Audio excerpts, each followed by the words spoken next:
अस्सलाम वालेकुम। उम्मीद करती हूँ आप सब खैरियत से होंगे, खुशबाश होंगे, मज़े में होंगे इंशाल्लाह। और आप देख रहे हैं उम्मे अमन फूड। और यहाँ मैं आज आपको बनाना सिखाऊंगी कराची का जो शहर है नई कराची, और वहाँ की जो ये मशहूर बिरयानी है, यानी कि कथरी बिरयानी कहलाती है ये, और बहुत ही शौक़ से इसे खाई जाती है और बहुत ही ज़्यादा ये मशहूर है कथरी के नाम से। तो चलिए बनाना शुरू करते हैं। यही मज़ेदार सी रेसिपी आज आपके साथ शेयर करती हूँ। बिस्मिल्लाहिर्रहमानिर्रहीम। यहाँ पर हम सबसे पहले ले लेंगे टमाटर। और टमाटर आपने वज़न में कितने लेने हैं, आपने जितने चावल लेने हैं इतने ही अपना गोश्त लेना है और इतना ही आपने टमाटर लेने। यानी कि मैंने यहाँ पर आधा किलो टमाटर लिए हैं और आधा किलो ही गोश्त और आधा किलो ही चावल का यहाँ पर हम इस्तेमाल करेंगे। यानी कि जितना भी आप गोश्त लेंगे ना उसी हिसाब से आपने टमाटर लेने। 1 किलो गोश्त लेंगे तो आपने 1 किलो ही टमाटर लेने। और यहाँ पर जो है सबसे पहले हम टमाटर कढ़ाई में डाल देंगे और उसके बाद हम यहाँ पर थोड़ा सा ऑयल डालेंगे। तकरीबन हाफ़ कप से भी कम मैंने ऑयल डाला है। और यहाँ पर नमक डाल देंगे, 1 टीस्पून भर के डाल देंगे क्योंकि नमक से टमाटर जल्दी गल जाते हैं। और अदरक लहसुन भी हम यहाँ पर 1 टेबल स्पून भर के डाल देंगे। थोड़ा सा लिक्विड था इसलिए मैंने यहाँ पर 2 भर के डाल दिए। और यहाँ पर यह हरी मिर्च आपने पीसी हुई हरी मिर्च लेनी है, 10 से 12 अदद आप हरी मिर्च को पीस लें और आप यहाँ पर इस तरह डाल दें। ये मेरे पास फ्रोज़न थी इसलिए आपको इसके टुकड़े नज़र आ रहे हैं, तो मैंने 2 टेबल स्पून के हिसाब से यहाँ पर पिसी हुई हरी मिर्च डाल दी है। इनको खूब अच्छा सा यहाँ पर मिक्स करेंगे। और सबसे पहले टमाटरों को गलाना होता है तो हम इसे ढक देते हैं ताकि ये खूब अच्छे से गल जाए। तो यहाँ पर जो गोश्त है ना वो मैंने बग़ैर हड्डी वाला गोश्त लिया, लेकिन आप यहाँ पर हड्डी वाला भी ले सकते हैं, कोई मसला नहीं। हड्डी वाला गोश्त भी इस्तेमाल होता है इस बिरयानी के अंदर और बहुत ही अच्छा फ्लेवर आता है हड्डी वाले गोश्त से। तो मेरे पास ये बोनलेस है तो मैंने यही ले लिया। अब बाकी इसके मसाले हम जमा कर लेते हैं जब तक टमाटर गलते हैं। जिसमें हल्दी ले लेंगे 1 टीस्पून क्योंकि हल्दी इसमें ज़्यादा जाती है, और 1 टीस्पून ही हम यहाँ पर पीसी हुई लाल मिर्च ले लेंगे। और यहाँ पर ले लेंगे ये गरम मसाला पिसा हुआ 1 टीस्पून। और यहाँ पर ये जायफल जावित्री का पाउडर है मेरे पास, ये ले लेंगे 1/4 टीस्पून। कुटी हुई मिर्च यहाँ पर ले लेंगे 1 टीस्पून भर के, तो ये मैंने आधी आधी करके 2 दफ़ा डाल दी है। और कुटा हुआ धनिया मेरे पास, ये हम डाल देंगे 1 टीस्पून।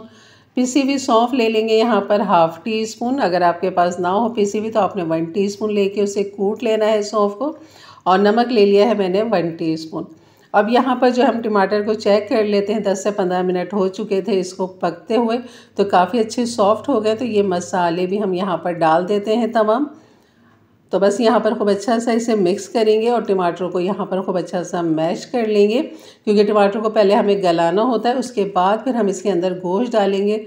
और यहाँ पर इस मसाले को आप देख सकते हैं, हल्दी का इस्तेमाल इसमें ज़्यादा इसलिए किया जाता है क्योंकि वो फूड कलर का इस्तेमाल वो बिल्कुल भी नहीं करते और हल्दी से ही उनकी बिरयानी में कलर आता है।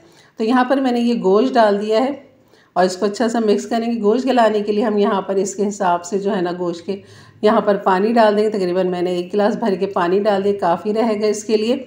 और इसे हम ढक देंगे पकने के लिए। और यहाँ पर मैंने चावलों का जो पानी है ना वो भी चढ़ा दिया, जिसमें मैंने काली मिर्च डाल दी 4 से 5 अदद, दालचीनी का 1 टुकड़ा और काला शाह ज़ीरा डाला, जिसकी वजह से इसमें ये एक अच्छा सा कलर आ गया। और नमक मैंने 5 से 6 टेबल स्पून डाले।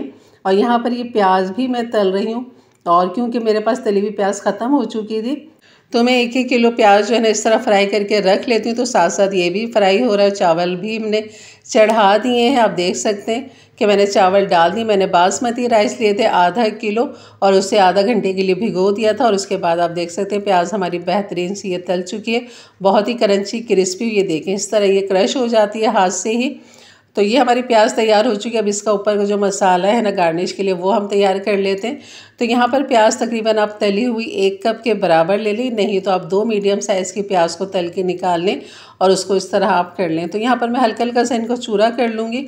और यहाँ पर डाल देंगे हरा धनिया, जिसे धो के मैंने काट लिया था इस तरह। और पुदीना भी हम ले लेंगे 1/2 गड्डी के बराबर, बहुत अच्छा ताज़ा आपने पुदीना लेना है, वो भी हम यहाँ पर डाल देंगे। और यहाँ पर डालने के बाद हम इसके अंदर जो मसाला जाएगा, जिसमें है सफ़ेद ज़ीरा 1 टीस्पून भर के हम यहाँ पर सफ़ेद ज़ीरा साबुत डाल देंगे, भुना हुआ नहीं है ये। और ये है वो चाट मसाला जिससे और अच्छा फ्लेवर आएगा, 1 टीस्पून भर के डाल दिया है मैंने।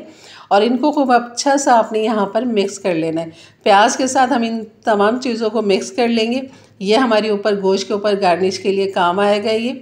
तो जब हम इसकी तह लगाएंगे ना तभी हम इसको इस्तेमाल करेंगे। तो ये हमने रेडी करके इसको रख दिया है। अब गोश्त को देख लेते कितनी उसमें गलावट आ चुकी है। चावल मैंने निथाड़ लिए हैं, छन्नी में रख लिए और यहाँ पर आप देख सकते हैं कि गोश्त जो है बिल्कुल पानी इसका ड्राई होने वाला है। तो बस यहाँ पर गोश्त की बोटी को चेक कर लेते हैं। तो ये बहुत अच्छा गल चुका है जिस तरह हमें चाहिए। तो बस हम इसको ड्राई करते हैं थोड़ा सा, क्योंकि अभी इसमें पानी है।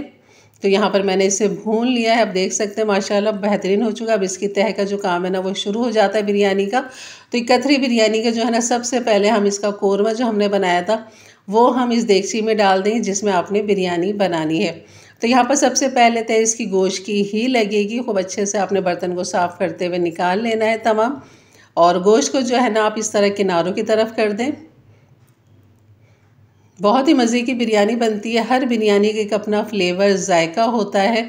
और यहाँ पर जो हमने हरा मसाला तैयार किया था तली हुई प्याज के साथ, वो हम तमाम का तमाम यहाँ पर डाल देंगे। सिर्फ हमने थोड़ा सा बचाना है ऊपर चावलों के ऊपर डालने के लिए।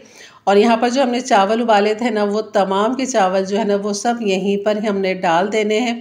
आप चाहें तो सेला में भी बना सकते, क्योंकि ये वो कथरी वाले सेला में ही बनाते। जितने भी कमर्शियल बिरयानी वो तमाम सेला के अंदर ही बनाई जाती है।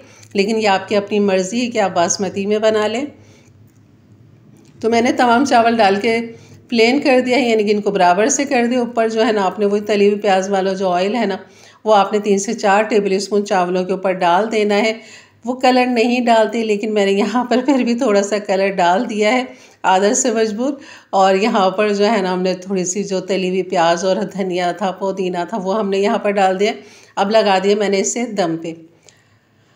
तो यहाँ पर मैंने ये दूसरा ढक्कन लगा दिया था, क्योंकि उसमें से एयर निकल रही थी, भाप निकल रही थी, तो वो मज़ा नहीं करती। तो यहाँ पर चावलों को मैंने पहले तेज़ आंच पे दम पे लगाया था। उसके बाद मैंने 15 मिनट के लिए खाली दम दिया है, क्योंकि बासमती राइस से बहुत जल्दी ये गल जाते हैं। और आप बिरयानी का लुक देख सकते हैं, माशाल्लाह बहुत ही ज़बरदस्त निकल कर आया। और ढक्कन हटते जो खुशबू जायका फ्लेवर आएगा ना, लेकिन आप तभी महसूस करेंगे जब आप बनाएंगे इसे मेरे अंदाज से, मेरे तरीके से। अच्छा, खतरी वालों की जो बोटियाँ होती हैं ना, वो छोटी छोटी सी होती हैं, लेकिन यहाँ हमने अपना नॉर्मली साइज़ रखा है जो गोश्त का होता है। और अगर आप रखना चाहें तो बिल्कुल कथरी स्टाइल में बिल्कुल आप कर सकते हैं। छोटी छोटी सी बोटियाँ, यानी कि चना बोटी जिसे कहते हैं, वो आप इसके अंदर डाल सकते हैं। और डिश आउट हो रहा है जनाब, आप देख सकते हैं। लुक माशाल्लाह, हर एक दाना खिला खिला सा। और जो बोटी है ना, इसके साथ मसाला लगा लिपटा हुआ। यकीन कर जब आप इसे तोड़ेंगे तो साथ साथ आप इसको मसाले को भी इंजॉय करेंगे, क्योंकि इसका जो मसाला है ना जो हमने टमाटर वाला बनाया था, यकीन करें यही शौक़ से खाया जाता है। और एक्स्ट्रा मसाला वो ऊपर से भी डाल के देते हैं अगर किसी को चाहिए होता है। तो ये थी मेरी आज की रेसिपी। अच्छी लगी तो लाइक कर दीजिएगा। जाते जाते मेरे चैनल को ज़रूर सब्सक्राइब करके जाइएगा। बेल के बटन को क्लिक कर लें, ऑल के बटन को प्रेस कर लें, ताकि मेरी वीडियो की नोटिफिकेशन हमेशा आपको सबसे पहले मिले। और अपने फैमिली फ्रेंड में भी ज़रूर शेयर किया करें, ताकि उनके लिए भी आसानी पैदा हो और वो भी इस तरह की मज़ेदार सी रेसिपी अपने अपने प्यारों के लिए बना सकें। तो इंशाल्लाह मिलते हैं फिर एक अच्छी नई रेसिपी के साथ। तब तक के लिए इजाज़त दें। अपना बहुत सारा ख्याल रखें, दुआओं में याद रखें। अल्लाह हाफिज़।